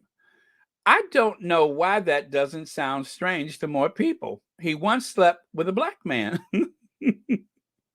And let me tell you, I lifted that directly from the story. I didn't embellish it in any way. Prince William reminds us that he once slept with a black man. A black man. A black man. He once slept rough with a black man. So, anyway, there's no way to say that without it sounding weird. So, yes, there he was cosplaying again. And of course, yes, it's more British media and social media doing this, but honestly, we need to do better, says Dr. Shola. Homelessness is a serious structural issue, making it more about how undercover, incognito Prince William sells big issue, but not about the cause of insulting and undermines it. The cause it insulting and well anyway, you know what she means. But yeah, so she is actually saying that Prince William's cosplay, Prince William's role play out there on the streets of London selling a newspaper, which in some people's eyes may be seen as a bit of, well, where does the money really go? That's what we have to ask, is where does the money go? Um, it, Most big cities have something like this. You'll find this on most big cities around the world, but I'm just going to assume that the money goes to a good cause. But Prince William, he has gone from a very posh, uh, I guess, palace or house or whatever you want to call it, and he found himself on the streets in London wearing a red vest and selling papers that are meant to help the homeless. This is all just a bunch of hooey. Faith Miller, thank you for becoming a new member of Royal Sussex. Happy Thursday to you, and thank you so much for watching. Yeah, he slept rough with a black man. He literally slept rough with a black man. Okay, so Prince William pushes population control in Africa. So this slide I actually made for, another reason, but still, 3 children, 2 homes, and a fleet of Range Rovers, and an 8 million-pound private helicopter. So I wonder if, to find his way on the street selling papers, if it required the use of an 8 million-pound helicopter and a fleet of Range Rovers for him to get to that location so that he can show everybody exactly how charitable and how incognito he really is. Thanks to you tax-paying public, I think that's what that means, us royals won't be going hungry or cold this winter. I don't know who made this slide, but it's interesting. So that's why I saved it and I use it again and again. And when he does fly in that 8 million-pound helicopter, remember, there's always an issue of the Daily Mail at the ready, along with the other paper there. But the one on the left side, that's the Daily Mail. That's Lord Nappyhead's paper. That's from someone in the peerage who owns a gossip rag, a tabloid. That's the Daily Mail. That's Lord Nappyhead's paper right there in the pocket of the Cambridge copter. The Cambridge copter. Just saying. Just saying. So you know what I have to say to the Cambridges?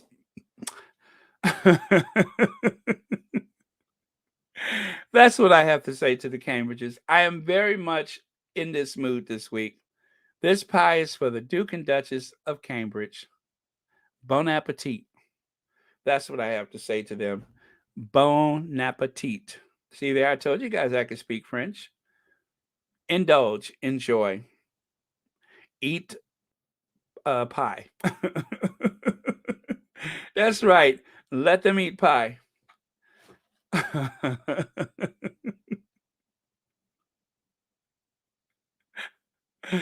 Oh man. Let's see. Ivy says not even any member of this cult family believe or have a problem with egghead. That is true. It's true. And the thing about it is, it's known among the establishment that William is not fit for purpose. Charles is not fit for purpose. I'm not even going to talk about the kids because they're just kids.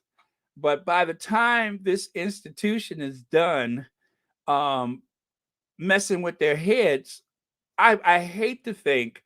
I thought that they were going to try to ensure that George would have a rather normal life, but it doesn't seem to be the case. The first time I saw them separate him from the other children, taking him to events, all dressed up like mini William, that was when I said, "Oh my God, they're doing it again. They are doing it again," and they are. They're going to mess up that child's little head. God help them. God help all of them. They're going to mess up those kids. None of my business, but they are going to ruin those kids. They're doing it already. Let me see. Deanna C says, "Oh, sorry. There we go. Does Lord Nappyhead count? Willie Boy clearly slept rough with him to get his way."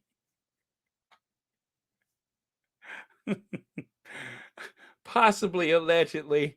Well, I mean, he is a obviously a person of color. I mean, he's the retired S curl model.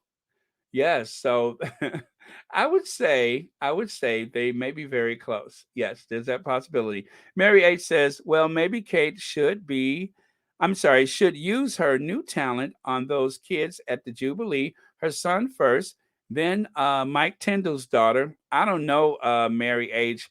Did you see the way that kid bit into his hand? Now that is one I wouldn't mess with. I would try to, work with the other kids, but the way that girl was trying to draw blood, I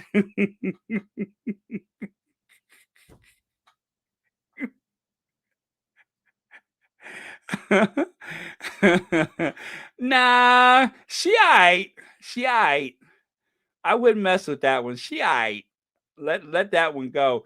You might be able to help them other kids, but that Tyndall girl, I don't know if you can do anything with her because she was I'm not sure, but I thought I saw blood running out the corner of her mouth. So I wouldn't try to fix that one. You might be able to do something with the rest of them kids, but leave that Tyndall girl, just leave her alone. Let her be.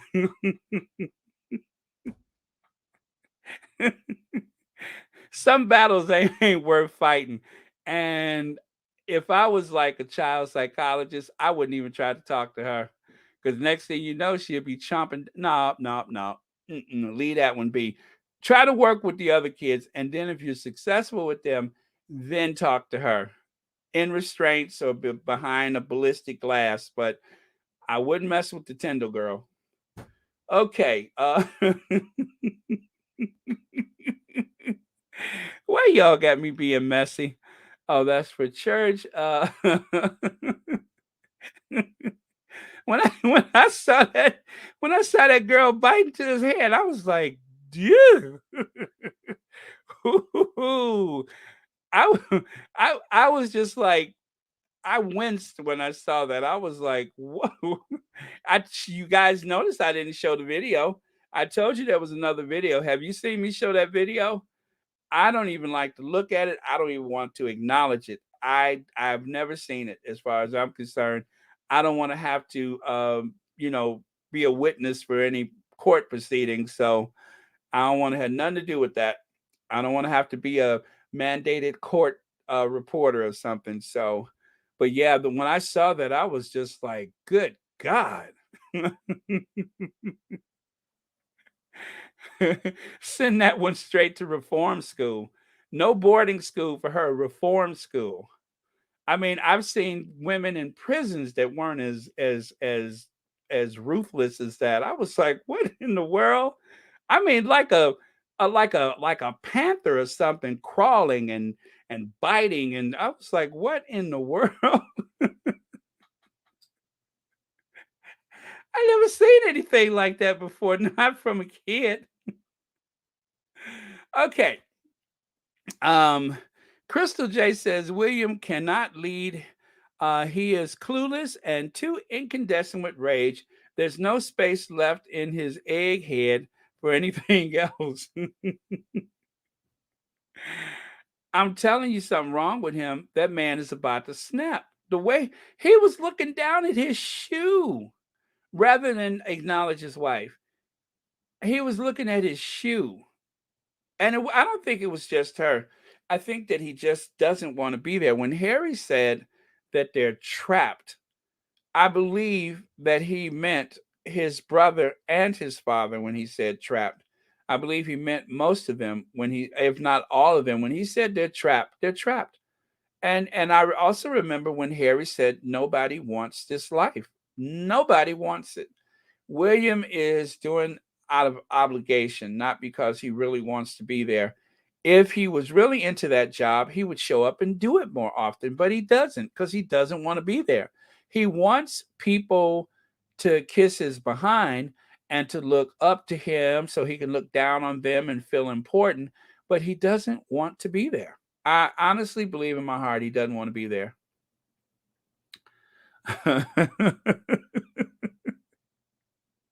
I heard that. Thank you, Black Queen, for your comment. What is that, Ania? God works mysteriously. The day after the hairdresser said Archie is well mannered, Louis made a scene in on international television. That's true. That's true. And what I love about it is that all of this nonsense here, all of oh well okay, I'm sorry, I didn't mean to take that away, but all of this hocus pocus, all this smoke and mirrors, all the late nights with the number two pencil, and what happens, the little child like to stuck his whole fist down her throat on national television. I mean, you just cannot make that up. You cannot make it up. So it's just like with the Caribbean. They went down to the Caribbean all full of themselves. Ooh, there's that Tyndall girl. I just got a chill when I was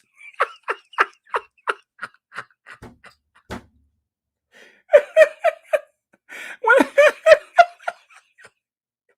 I think I got PTSD. I looked at that Tyndall girl. I just got a chill.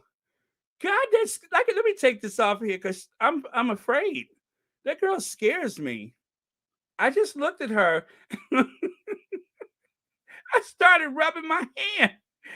When I looked at her, I looked down in my hand. I wanted to make sure all my fingers were still there. I had to make sure. I had to make sure all my fingers were still there. I'm telling you guys, that's why the actual video where she bites him, I don't even share that one. I'm probably making more out of it than what I should, but it makes me look at my hand because I'm wondering if all my fingers are there. I was like, what is she doing? What is she doing? And she's like, chomp.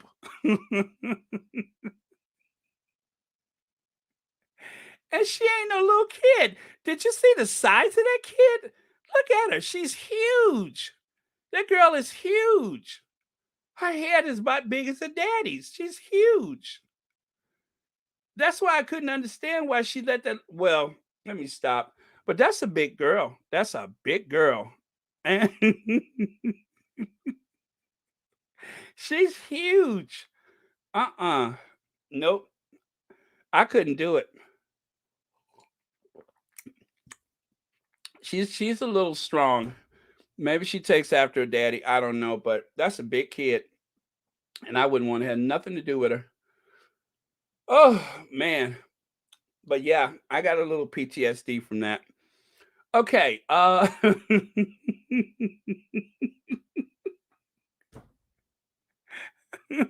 those royal kids are like Bebe's kids. The Tyndall kid even elbowed her dad so hard I thought she. See, I'm not the only one. I'm not the only one. I would have changed seats. I'm telling you. If I was seated near them after I saw that pulling and biting and punching and stuff like that, I would have just moved seats. Because I'm telling you, uh, it wasn't nothing nice. That was quite a display, and that's why the tabloids are trying to spin it like it was all in fun and everything. It was not fun. It was brutal. I mean, it was like watching the WWF or WWE or whatever they call it. It was quite brutal. Yep, I wouldn't want to have anything to do with them kids. That's all I'm saying. They seemed all that roughhousing and stuff.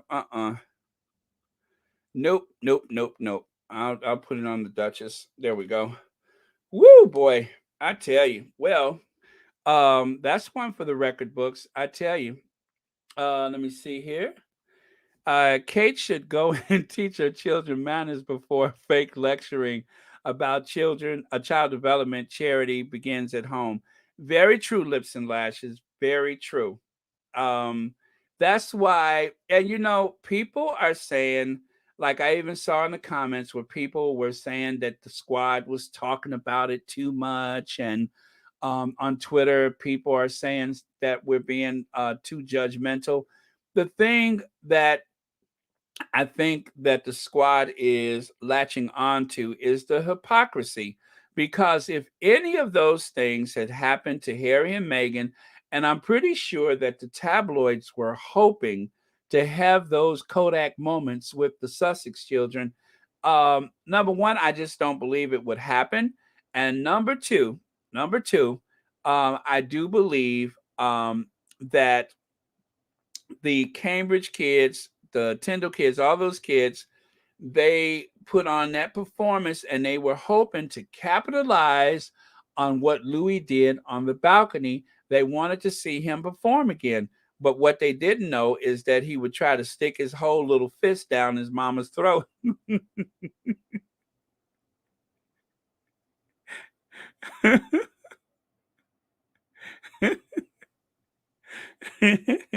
That he would grab his cousin's hair and try to flip her off of the seat.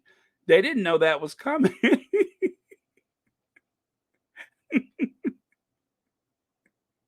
So it probably went a little bit further than they expected.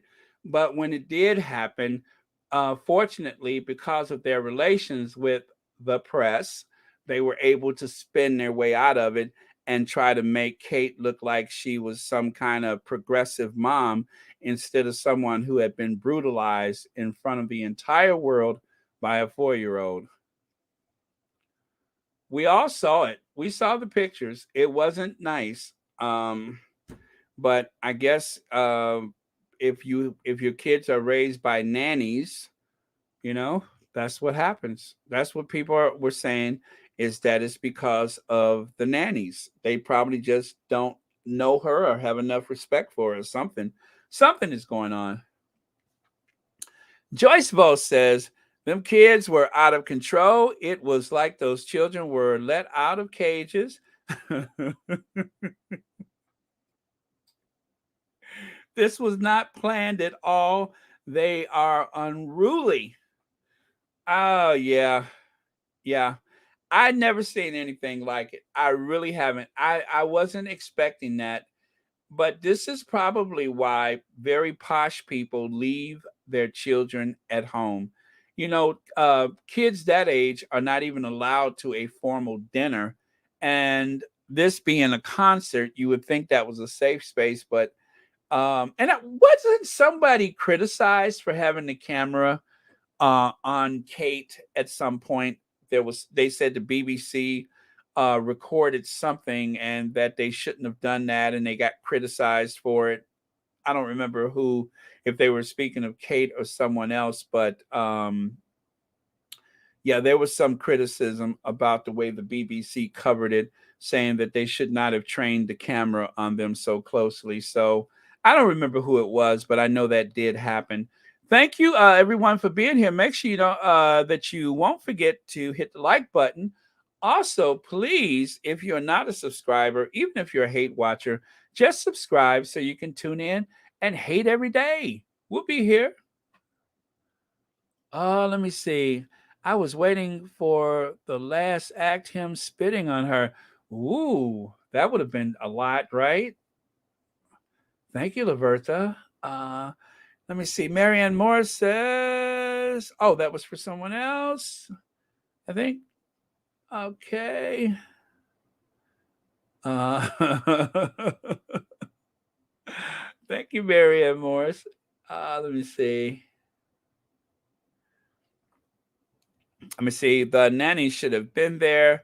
When the child started getting unruly, the nanny should have taken him off the seat.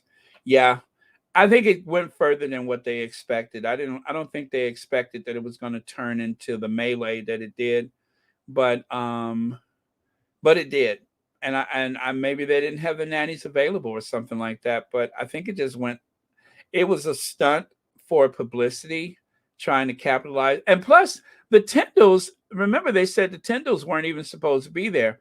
That was the seating that they had set aside for the Sussexes, and the Tyndalls took the Sussexes seat. So imagine having the Sussex kids on camera like that for a long period of time with that kid sitting in front, bucking and kicking and trying to stick his little fist down his mama's throat. Imagine that.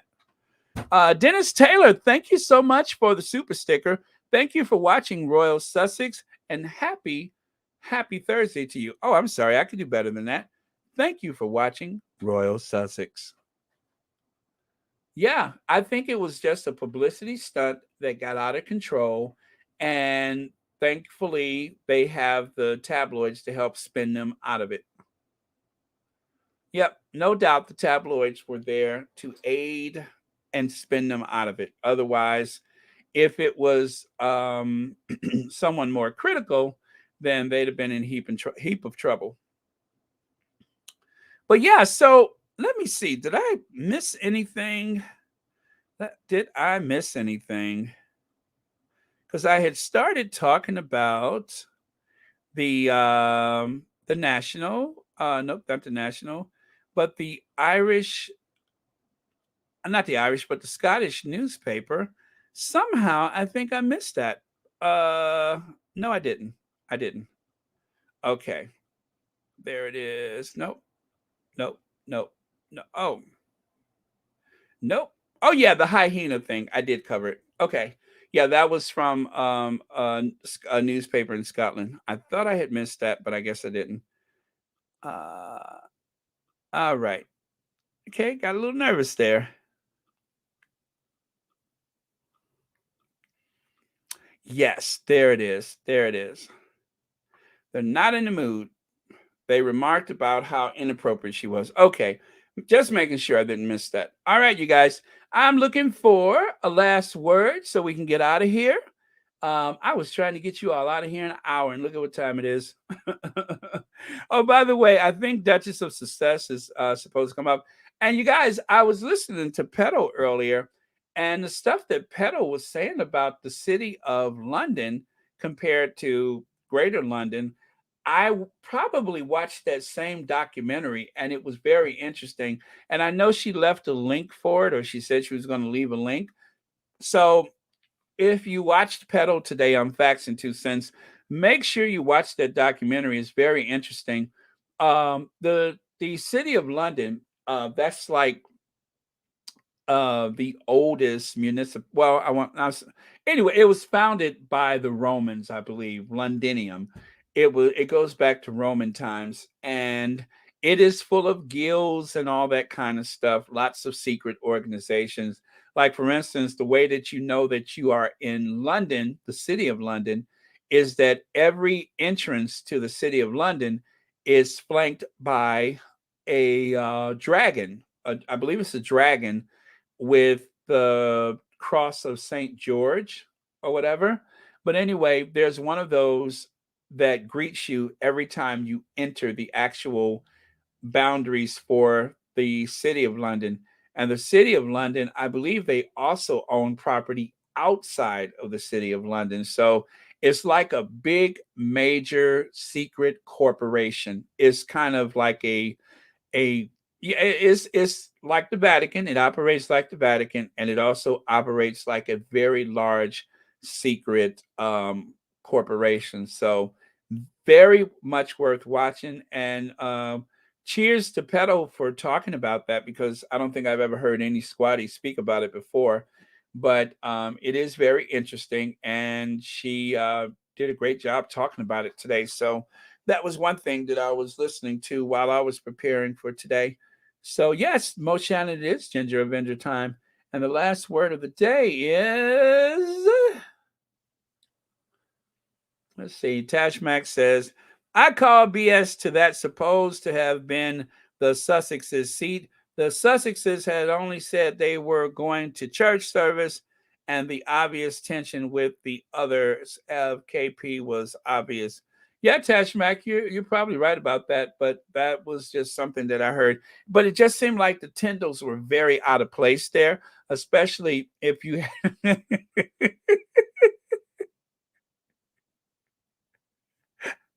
especially if you have a child that unhinges her jaw and chomps down on your hand.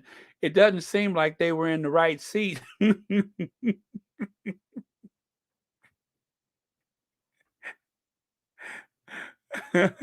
See what you just made me do, Tash Mac?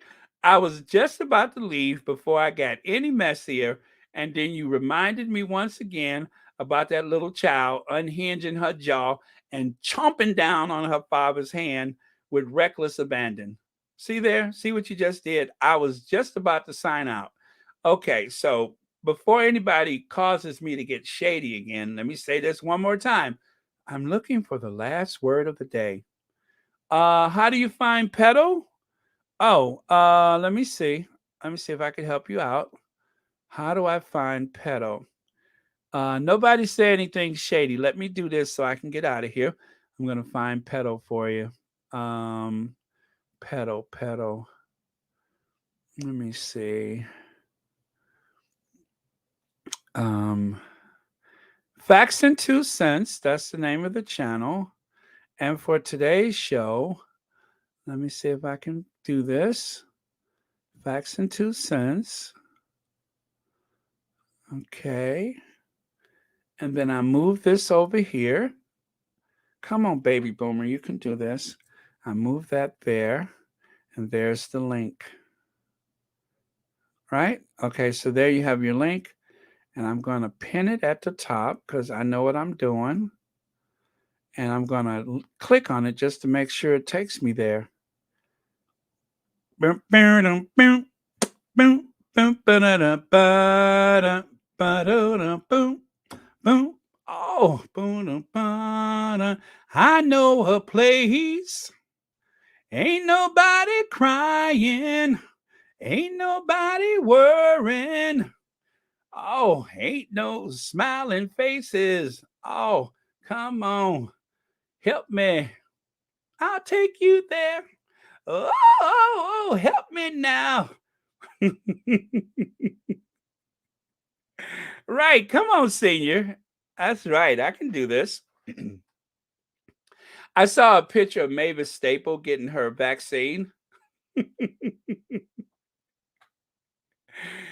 And I made a meme with I told everybody, I said, I bet you when she got a vaccine, her words were, oh, come on. Okay, now I'm getting silly. Let me get out of here. Last word of the day. Um Marilyn King, I'm going to pretend like I didn't see that because I'm trying to turn off the messy so that I can bid everyone a fond farewell. So the last thought of the day is uh the last thought of the day is, come on somebody, something profound that's something that links us all together as the Sussex Squad. Uh yes, and that's not it, Mabel King. I'm sorry, Marilyn. I'm calling you Mabel King. Marilyn King. Sorry about that. Concert was at the same day. Oh, yes, yes. You know what? And that's why it doesn't make sense. You're right. That's why it doesn't make sense. Thank you for that. Trenchtown Man was singing his song. I'm looking for a last comment of the day.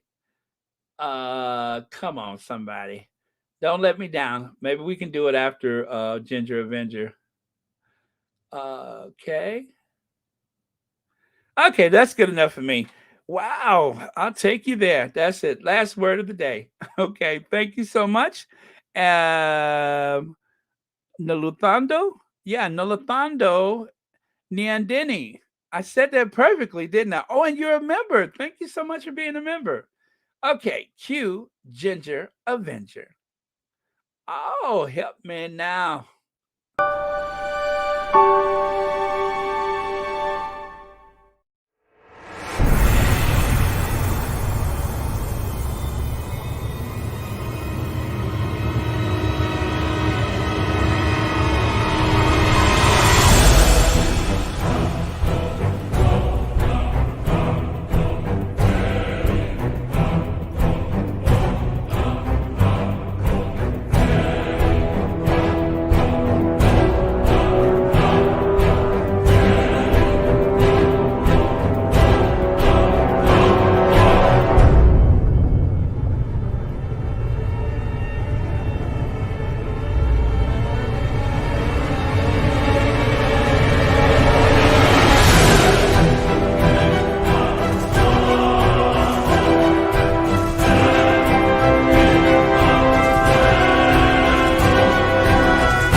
You know what I'm wondering?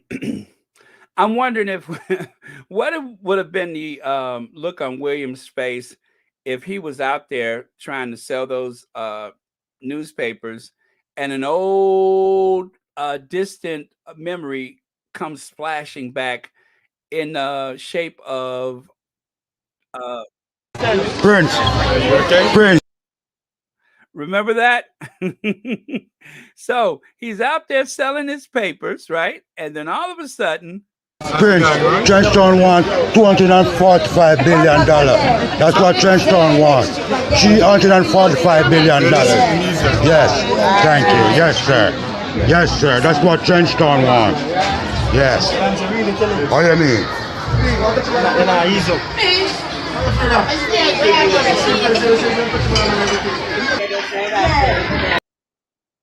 I wonder if Trenchtown Man attempted to follow him through the crowd.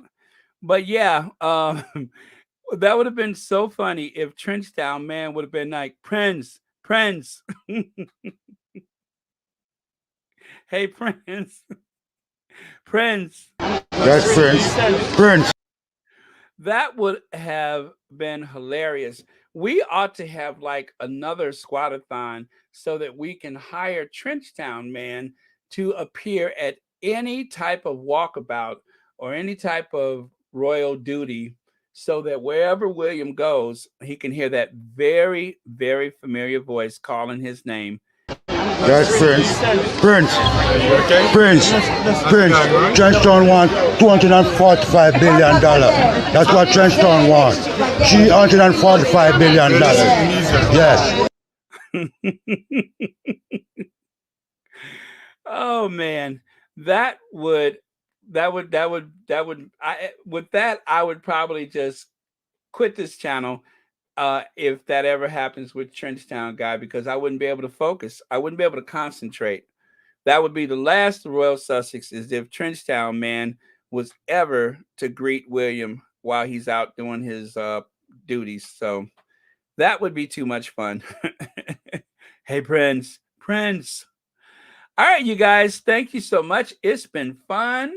I need to take a nap so I can sleep off the rest of the effects of the booster shot I got.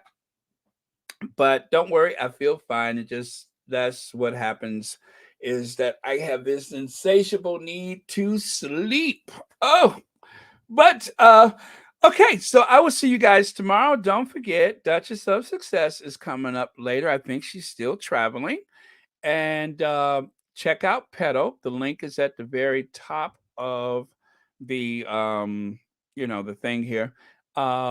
So you can hear her talk about the old town of London, not the city of the city of London, not the town of London, metropolitan London, but the old mysterious full of mysterious figures, old town of London. It's very interesting conversation. And yeah, I think you'll like that. So, okay, gotta go, you guys. Thank you so much. You have been lovely today. And I hope my energy wasn't too low. I was actually sitting here talking with my eyes closed at one point. But I'm going to get some rest and sleep through the rest of this. And I hope to be my usual perky, yet somewhat elusive self tomorrow. Although I will probably have a nightmare about somebody hyperextending their jaw and chomping down on my hand now, since I've talked about it enough. But yeah, that's the stuff of nightmares. I'm just like rubbing my fingers together thinking about it. Scary stuff. Um, Trilogy of Terror. I want to watch that movie since I've talked about it a few times. Oh, thank you, Lydia. I'm glad to have this time every day because it helps me out a lot. Trust me, it helps me out a lot. Okay, good. I think we're all good. I will see you.